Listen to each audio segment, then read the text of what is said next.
નમસ્કાર, આપની સાથે હું છું પિનલગીરી ગોસ્વામી. આજે તારીખ 22 માર્ચ 2026 રવિવારના મુખ્ય સમાચાર સાથે તૈયાર છે આજના ન્યૂઝ બુલેટિનમાં. રાજ્યમાં વિકાસ કાર્યોનો ધમધમાટ, કમોસમી વરસાદની ચિંતા અને આંતરરાષ્ટ્રીય સ્તરે યુદ્ધના પડકારા વચ્ચે જોઈએ આજના 50 મહત્વના સમાચાર. સૌપ્રથમ વાત કરીશું ગુજરાતમાં વિકાસ અને રાજનીતિની. સીએમનો પ્રવાસ. મુખ્યમંત્રી ભૂપેન્દ્રભાઈ પટેલ આજે મહેસાણામાં 938 કરોડના વિકાસ કાર્યનું લોકાર્પણ અને ખાતમુહૂર્ત કરશે. મહિમાવંત મહેસાણાની વાત કરીએ તો વિસનગર એપીએમસી ખાતે રાજ્ય કક્ષાનો વિકાસ મહોત્સવ યોજાશે. અમરેલીની વાત કરીએ તો અમરેલીને મોટી ભેટ. અમરેલી જિલ્લામાં 690 કરોડના કામો અને માર્કેટિંગ યાર્ડમાં નવા શેડનું લોકાર્પણ કરવામાં આવ્યું. પોલીસ આધુનિકરણની વાત કરીએ તો ગૃહ રાજ્યમંત્રી હર્ષ સંઘવી વલસાડમાં રૂરલ પોલીસ સ્ટેશન અને નવા આવાસોનું ઉદ્ઘાટન કરશે. સુરત અને તાપી કનેક્ટિવિટીની વાત કરીએ તો સુરત ગ્રામ્ય, વલસાડ અને તાપીમાં 66 કરોડના ખર્ચે પોલીસ પ્રકલ્પોનું લોકાર્પણ કરવામાં આવશે. વિદ્યાપીઠ પ્રવેશની વાત કરીએ તો ગુજરાત વિદ્યાપીઠમાં આજથી સ્નાતક અને અનુસ્નાતક માટે ઓનલાઈન ફોર્મ ભરવાની શરૂઆત થશે. ચોટીલા પરિક્રમાની વાત કરીએ તો આજે ચોટીલા ડુંગરની 10 કિલોમીટર લાંબી ભવ્ય પરિક્રમા હજારો શ્રદ્ધાળુઓ ઉમટી પડ્યા. અંબાજી ઉત્સવની વાત કરીએ તો યાત્રાધામ અંબાજીના ચાચા ચોકમાં આજે સાંજે ભક્તિ સંગીતનો ભવ્ય કાર્યક્રમ યોજાશે. પાનમ પુલની વાત કરીએ તો પંચમહાલમાં પાનમ નદી પર 14 કરોડનો નવો પુલ તૈયાર. 15 ગામોને મળશે સીધી કનેક્ટિવિટી. હવે વાત કરીએ તો સ્કૂલ વર્દી બેઠકની. અમદાવાદમાં નવા શૈક્ષણિક સત્ર માટે ભાડા વધારા મુદ્દે સ્કૂલ વર્દી એસોસિએશનની મોટી બેઠકનું આયોજન. જુગારધામ ઉપર દરોડાની વાત કરીએ તો વડોદરા એલસીબીએ કરજણના ગંધારા ગામમાં રેડ કરીને 71,000થી વધુનો મુદ્દામાલ ઝડપી પાડ્યો છે. ખેડૂત સહાયની વાત કરીએ તો રાજ્યના 49.59 લાખ ખેડૂતોના ખાતામાં પીએમ કિસાનનો 22મો હપ્તો જમા થવાની પ્રક્રિયા તેજ થઈ ગઈ હતી. યુસીસી અપડેટની વાત કરીએ તો ગુજરાતમાં સમાન નાગરિક ધારા માટે ડ્રાફ્ટિંગ કમિટીના રિપોર્ટ પર સરકારની ગંભીર વિચારણા સામે આવી છે.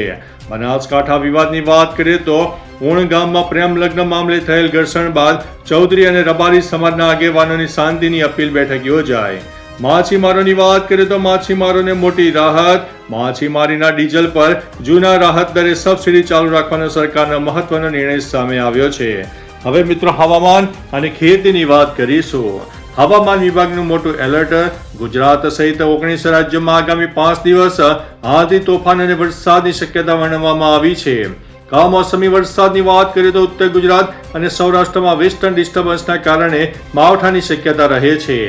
કેસર કેરીની વાત કરીએ તો માવઠાને કારણે ગીર પંથકમાં કેરીના પાકને 30% સુધીથી વધુનું નુકસાન થવાની ભીતિ છે.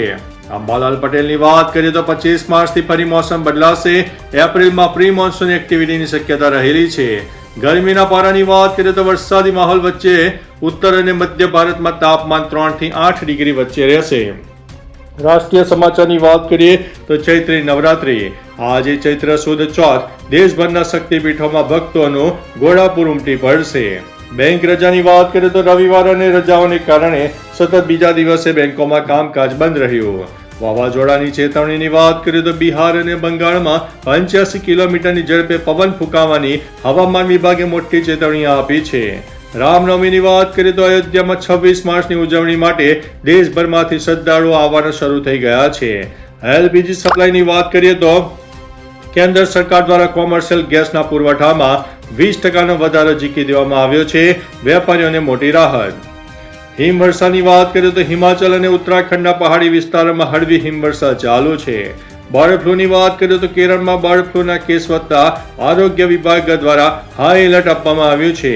પીએમ મોદીની યાત્રાની વાત કરીએ તો આગામી અઠવાડિયે વડાપ્રધાન ગુજરાતના પ્રવાસે આવી શકે છે. વિઝા બોન્ડની વાત કરીએ તો અમેરિકાના વિઝા બોન્ડ મુદ્દે ભારતીય મુસાફરો ચિંતામાં. વિદેશ મંત્રાલયની સ્પષ્ટતાની રાહ જોવામાં આવી છે. ડિજિટલ પેમેન્ટની વાત કરીએ તો ગ્રામ્ય વિસ્તારોમાં યુપીઆઈના વપરાશમાં રેકોર્ડ બ્રેક 45% વધારો નોંધાયો છે.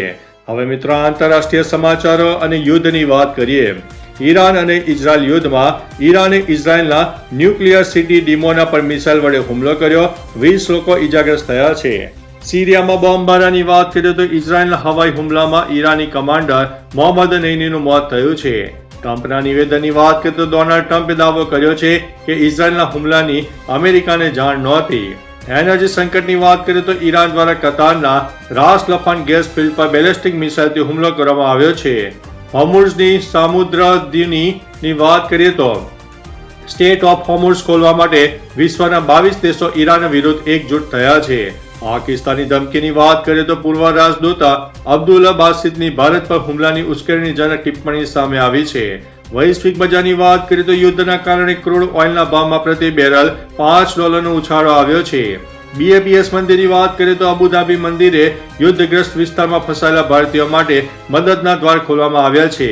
હવે મિત્રો વાત કરીશું રમતગમત અને મનોરંજનની. IPL 2026ની વાત કરીએ તો KKRની પ્રેક્ટિસ મેચમાં પપ્પુ યાદવના પુત્ર સાર્થક રંજને છગ્ગાની રમઝટ બોલાવી.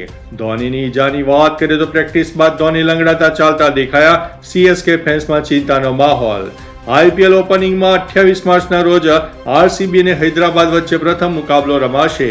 મહિલા ક્રિકેટની વાત કરીએ તો ભારતીય મહિલા ક્રિકેટ ટીમના વર્ષના અંતે દક્ષિણ આફ્રિકાના પ્રવાસે જશે.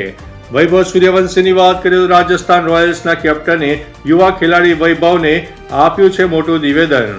બોલિવૂડની વાત કરીએ તો નવરાત્રી નિમિત્તે અનેક મોટી ફિલ્મોના ટીઝર રિલીઝ થવાની શક્યતા.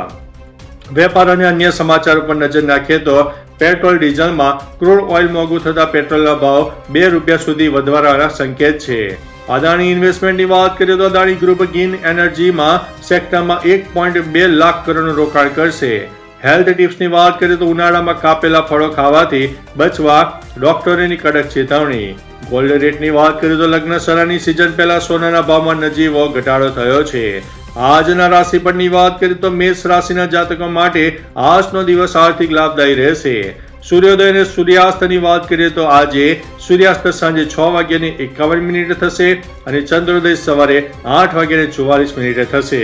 તો મિત્રો આ હતા આજના 50 મુખ્ય સમાચારોની દુનિયામાં પડે પડની અપડેટ માટે જોતા રહો અમારી ચેનલ. તો ચાલો મિત્રો ફરીથી દેશ અને દુનિયાના સુપરફાસ્ટ સમાચાર લઈને મળતા રહીશું. ત્યાં સુધી અમને રજા આપશો. નમસ્તે.